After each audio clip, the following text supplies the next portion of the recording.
ஹரஹர நம பார்வதீபதையே ஹரஹர மகாதேவா. சர்வத்திர சதா கோவிந்த நாம சங்கீர்த்தனம். கோவிந்தா கோவிந்தா. ஆதித்தே நவாவ சர்வே லோகாமகீயந்தே பூரி திவா அயம் லோகா புவஜித்யந்தரிக்ஷம் சுவரித்யசௌ லோகா மகயித்யாதித்யः ஆதித்தே நவாவ சர்வே லோகாமகீயந்தே. வேதம் சொல்லுகின்றது, முதலில் நாம் தாய் தந்தையரை எப்படி மதிக்க வேண்டுமோ அதற்கு உதாரணமாக சாட்சியாக ஆதி காலம் முதல் பல கோடி வருடங்கள் முதல் பூலோகம் தோன்றியது முறை அப்பொழுது முதல் இப்பொழுது வரை எப்பொழுதுமே சூரியன் சந்திரன் நம் கண்களுக்கு தெரிகின்ற, வாய்விட்டு பேசுகின்ற, கைகாட்டி பேசுகின்ற சூரியன் சந்திரன் என்று உதாரணத்துக்கு நாம் சொல்லுகின்றோமே, அந்த சூரியனுக்கு உரியதான இன்றைய பானுவாசரம் ஆதிவாசரம் ஞாயிற்றுக்கிழமை. இந்த நாளில் சதய நட்சத்திரமும் கூடுகின்றது.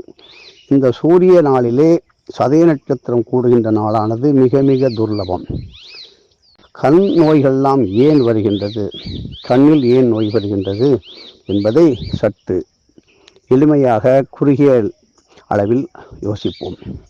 பல பொருள்களை பார்த்து பேராசைப்படுவது, ஆசைப்படுவது, அதிசயத்தில் நிற்பது, அப்படின்னு மலாய்ப்பது, மலைச்சு போய் நிற்கிறோம் சொல்லும் இல்லையா, அவனுக்கு இப்பேற்பட்ட காரா, இந்த வாழைத்தாரை பாரு, இந்த பசுமாடை பாரு, இந்த காரை பாரு. இதுதான் கண் திருஷ்டியாக அடுத்தவர்களுக்கு போய் சேரும். அவர்கள் படும் வேதனையின் ஒரு முழுமையாக அந்த மாதிரி பார்த்தவர்களுக்கு திரும்பி வந்து கொலையாக தாக்கும். இதுதான் கண் நோய்க்கு பல கோடி அர்த்தங்கள் இருந்தாலும், அதாவது கண் இருந்தும் குருடனாக இருப்பது என்று நாம் வழக்கத்திலே பேசுவதை பார்த்து கொண்டிருக்கின்றோம். சூரிய நமஸ்காரம் தினமும் செய்தோமா? தினமும் குளித்து திருநீரு திருமண் அவரவர் குல வழக்கப்படி நெற்றியில் சந்தனம், ஓவி சந்தனம் இவைகளை இட்டு ஓம் சூரிய நாராயணாய நமக, ஓம் சூரிய நாராயணாய நமக, ஓம் சூரிய நாராயணாய நமக என்று யார் ஒருவர் ஒரு முறை சொன்னாலும் அவ்வளவு கோடி புண்ணியம்னு வாத்தியார் அவருடைய உரையாடல் சொற்பொழிவில் சொல்லியிருக்காரு. எத்தனை பேர் சொல்லியிருக்கோம். அதை சொன்னாலே அன்னைக்கு காரியம், அன்றைய நாள் வெற்றி தருகின்ற நாள்.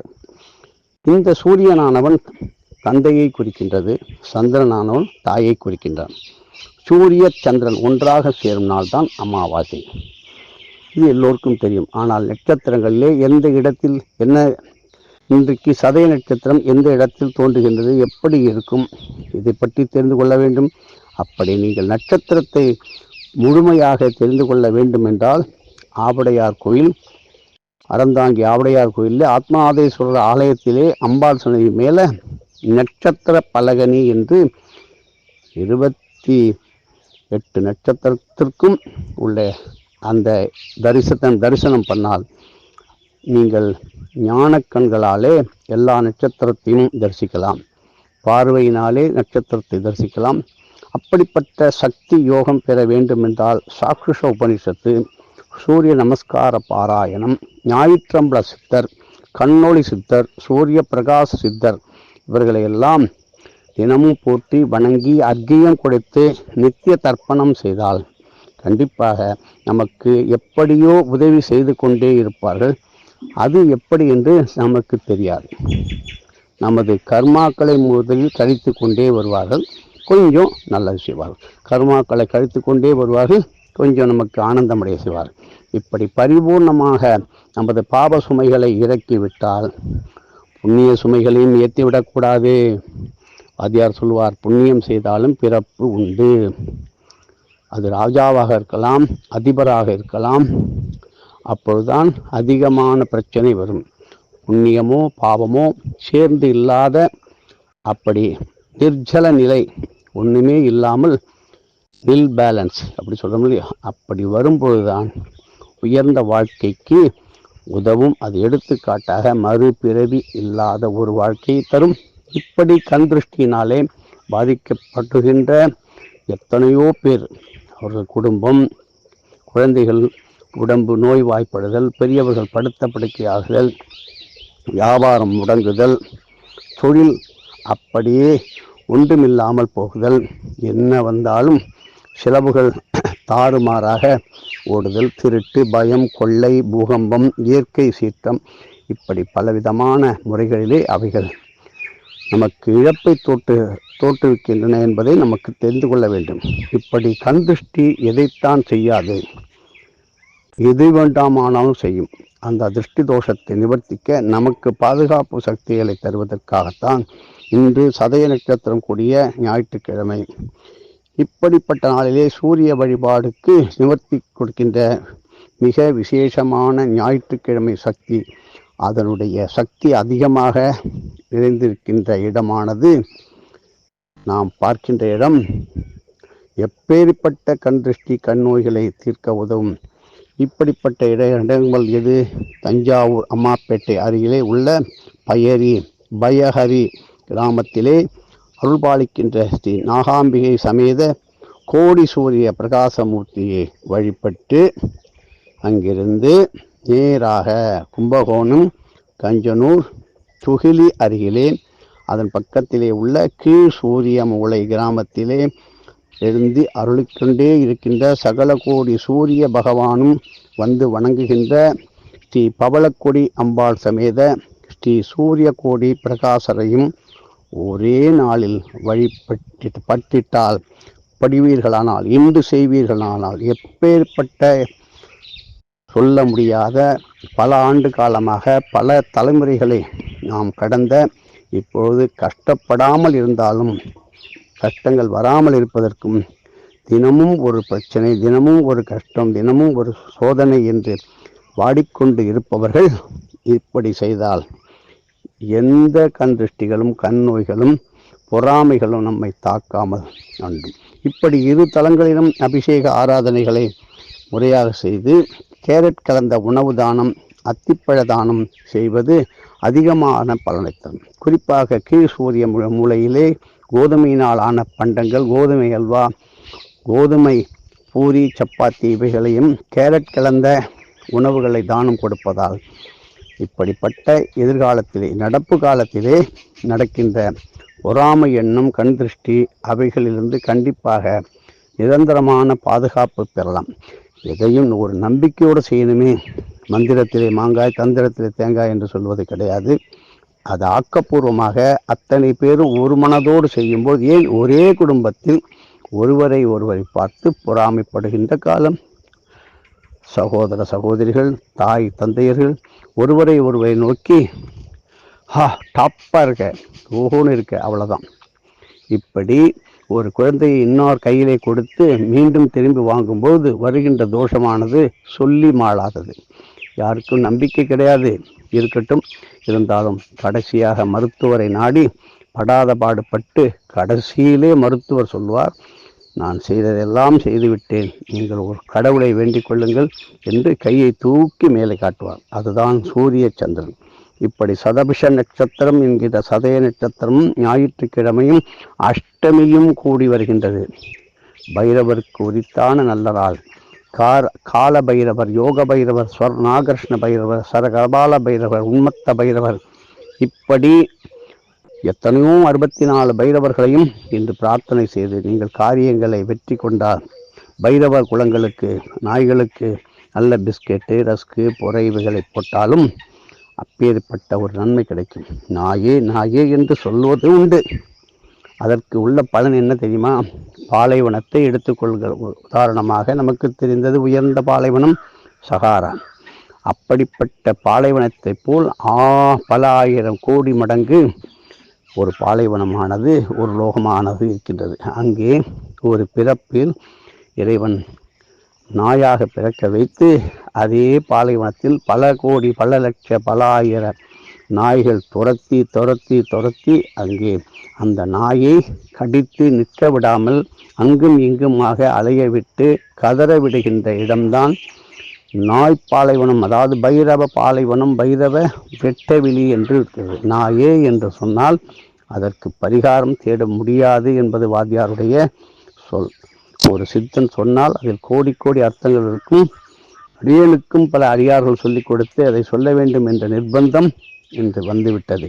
ஆகையினால மனமாற யாரையும் நாயே என்று திட்டுவதால் ஆசையாக திட்டினால் கூட அதற்கு பிராய்ச்சித்தம் நாய்களுக்கு உணவிட்டு வணங்குகள், நாயே என்று சொல்ல வேண்டாம். சொல்லினாலும் அதற்கு பிராய்ச்சித்தத்தை முடித்து கொள்ளுங்கள். இப்படி செய்தால் எதிர்காலத்திலே எல்லோருக்கும் சுவாச சம்பந்தமான, அதாவது பிராணவாயு சம்பந்தமான ஒரு குறையை கொடுக்கிறோம். பிராணவாயு இந்த பூலோகம் பூரா நிறைஞ்சிருக்கு. ஆனால் நமக்கு தேவையான பிராணவாயுவானது நமது சரீரத்துக்குள்ளே செல்கின்றதா என்றால் இல்லை. ஆக்சிஜனுக்குன்னு தனியாக ஒரு மருத்துவமனை, அங்கே ஆக்சிஜன் செலுத்துவார்கள். அப்பொழுது கூட அந்த நாடி துடிப்பு பல்ஸு ஏறுது இறங்குது, ஏறுது இறங்குது. அந்த மாதிரி ஒரு நிலைமையில் உள்ளவர்கள் திருமங்கலக்குடி சூரியனார் கோயில் அருகே உள்ள பிராணநாதேஸ்வருடைய சன்னிதானத்திலே அந்த சுவாமியினுடைய திருமேனியிலிருந்து உலகம் பூரா பிராணவாயு, பிராணசக்தி, ஆக்சிஜன் கொடுக்கின்றது என்பது விஞ்ஞானபூர்வமாக கூட தெரிந்து கொள்ள முடியாது. மெய்ஞானத்தில் மட்டும்தான் தெரிந்து கொள்ள வேண்டும். பிராணோ பிரம்மே திவ்யஜானாது பிராணாத்தேவகல் விமானி பூதானி ஜாயந்தே பிராணேன ஜாத்தானி ஜீவந்தி. நம்ம ஜீவிப்பதற்கு நல்ல நமது மூச்சு உள்ளவரே, அதுதான் காற்று உள்ளவரே என்று சொல்வோம். ஒழுங்காக தூற்றி கொண்டால், பயன்படுத்தி கொண்டால் காலத்தினாலும் வெல்ல முடியாத இறை நம்பிக்கையை நமக்கு இறைவன் கொடுப்பான். சத்குரு நமது அருகிலே நிற்பார். நாம் செய்கின்ற காரியத்திற்கு பெரும் உதவியாக இருந்து நம்மை வழி நடத்துவார். எல்லாம் அவர் முடிவு எடுப்பதுதான் நல்லதே தவிர நாம் எந்த முடிவையும் எடுக்காமல் இருப்பதே உத்தமம். ஒரு குரு எடுக்கின்ற, காட்டுகின்ற, சொல்லுகின்ற வழி மட்டும்தான் நிரந்தரமான ஒன்று. எடுத்தேன் கவிழ்த்தேன் எந்த இடத்தில் எதை 1000 கோடி சித்துக்கள் தெரிந்தாலும் அண்ணாமலையை புரிஞ்சுக்கிறது கஷ்டம். திருவண்ணாமலையை சும்மா விளையாட்டாக எதுவும் என்னுடையதில்லை, அனைத்துடைய அருளால் அருணாச்சலம் ஒரு வழியில் சொல்கின்றோம். ஆனால் அந்த அண்ணாமலையை 1000 முறைக்கு குறையாமல் முறையாக ஒரு குருவின் வழிகாட்டுதல் படி கிரிவலம் வந்து அந்த குரு சொல்லி கொடுத்தால், உபதேசம் செய்தால் அந்த வார்த்தை பலிக்கும். விளம்பரத்திற்காக சொல்லிவிட்டோம், முடிஞ்சு போச்சு கதை என்று நினைக்கும் பொழுது அதனுடைய பலன்கள் எல்லோரும் இதை செய்துவிட்டால் போரும் என்று நினைக்க தோன்றும். எதுவும் என்னுடையதல்ல, அனைத்தும் உடையதே அருளாளா அருணாச்சலா என்று சொல்லிவிட்டால் இது ஆனானப்பட்ட பலவிதமான அண்ணாமலையினுடைய தரிசனத்தை மறைக்காமல், தரிசனத்திற்கு உள்ள இடங்களை விட்டுவிட்டு தூரத்திலே கட்டிடங்கள் வீடு கட்டுவதுதான் ஏற்றது என்று பல கோடி வருஷங்களுக்கு முன்பாக அகஸ்திய நாடி கிரந்தங்கள் கூறுகின்றன. எதிர்காலத்திலே என்னென்ன நடக்கும்? நாம் முன்பு சொன்னது போல் மலையிலே பிரளயம் வரும். கேதாரில் வந்ததா இல்லையா? பத்ரியில் வந்ததா இல்லையா? இமயமலையில் வந்ததா இல்லையா? திருவண்ணாமலையில் வந்திருக்கிறது என்றால் இனிமேல்தான் மிக மிக ஜாக்கிரதையாக இருக்க வேண்டும். எதனுடன் வேண்டுமானும் போட்டி போட்டு பார்க்கலாம், அதில் ஒன்று பாதகமில்லை. ஆனால் அண்ணாமலையிடம் சீண்டினால் ஒரு சிறு சிறு காட்சி, ஒரு கடுகளவு பொழுது நிகழ்ச்சி நடந்திருக்கிறது. கடுகளவு தான் நடந்திருக்கிறது, இன்னும் பெருசாக ஒன்று நடந்ததாக தெரியவில்லை. ஒரு சும்மா உதாரணம், ஒரு சாம்பிள். இது நாட்டையே குலுக்கும், பாதிக்கும். ஆகையினால ஓலமிட்டு அழுகின்ற நிலைமையை வராமல் இருப்பதற்கு இந்த சூரிய நமஸ்கார பாராயணம், சாக்ஷுஷ உபனிஷத்து, இப்படி தைத்திரிய மந்திர கோஷம் இப்படியெல்லாம் ஓதி வணங்கி நீங்கள் செய்தீர்களானால் வாத்தியார் மேல் நம்பிக்கை உள்ளவர்கள் செய்வார்கள், இறைவனிடம் நம்பிக்கை உள்ளவர்கள் செய்வார்கள், பித்திருக்கள் மேல் பக்தி உள்ளவர்கள் செய்வார்கள். இப்படி நீங்கள் செய்து எல்லோருக்கும் சொல்லும்போது அதனுடைய புண்ணியம். ஒருத்தரை பார்த்து ஒருத்தர் காப்பி, அது யார் சொல்லணும்? ஒரு குருவை பார்த்து சிஷியன் காப்பி அடிக்க வேண்டும். ஒரு சிஷியனே இருக்கும்போது இன்னொரு சிஷியன் காப்பி அடிக்கிறது மாதிரி இருக்கு காலம். ஒரு குரு சொல்லி கொடுத்தால் அப்படியே சொல்வதுதான் கிளிப்பிள்ளை போல. நேற்று வியாக்கிரபாத மகரிஷி, பதஞ்சலி மகரிஷி, வேதவியாச மகரிஷி, இப்படி சுகபிரம்ம மகரிஷி வணங்கிய பல கோயில்களிலே பள்ளியறை பூஜை எத்தனை பேர் தரிசித்தார்கள்? சிவபாத பூஜை எத்தனை பேர் சுவாமியை தூக்கி சென்றார்கள்? விரல் விட்டு எண்ணிவிடலாம். நம்பிக்கை இல்லை, நேரம் இல்லை என்று ஒதுக்கிவிட்டார்கள். விதி தன் வேலையை செய்யும். எதுவும் என்னுடையதல்ல, அனைத்தும் உன்னுடைய அருளாளா அருணாச்சலா.